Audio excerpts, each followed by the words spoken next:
প্রিয় সত্য সন্ধানী বন্ধুগণ, আজ আমি আপনাদের একটা প্রশ্ন করতে চাই, এমন একটা প্রশ্ন যা অনেক মানুষের হৃদয়ে ব্যথা হয়ে থাকে।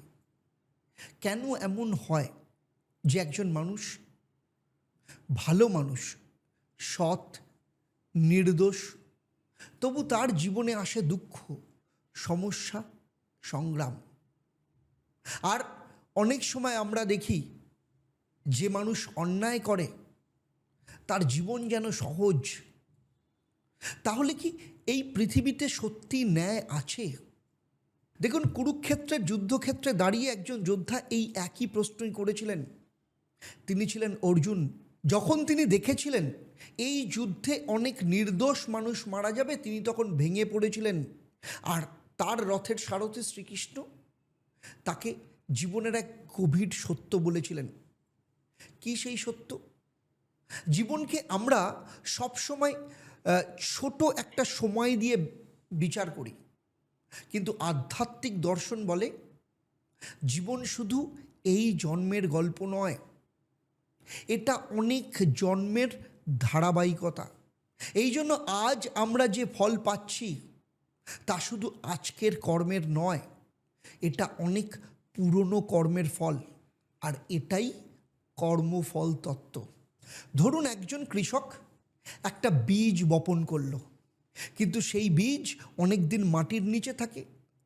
হঠাৎ একদিন সে অঙ্কুরিত হয়।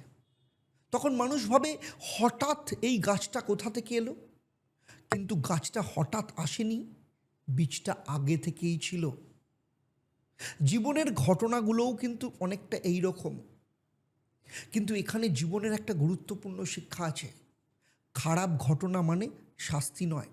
অনেক সময় দুঃখ মানুষকে জাগিয়ে তোলে, অনেক সময় কষ্ট মানুষকে গভীর করে তোলে। অনেক মহান মানুষ তাদের জীবনের সবথেকে বড় শক্তি পেয়েছেন সংগ্রামের মধ্য দিয়ে।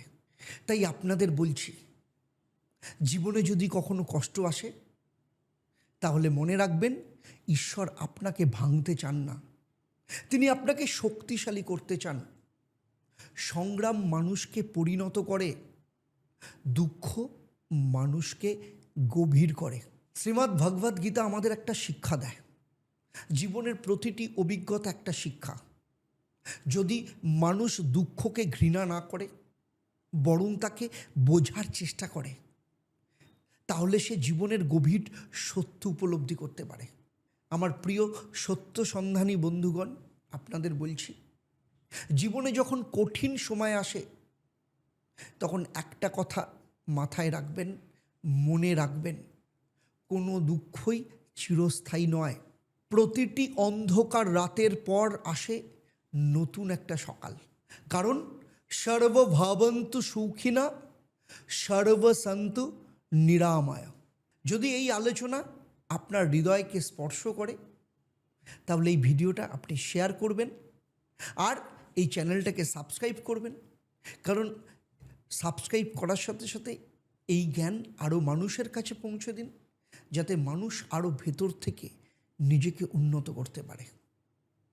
তাহলে আজকের মতো বিদায় নেব। আবার দেখা হবে আপনাদের সাথে পরবর্তী পর্বে।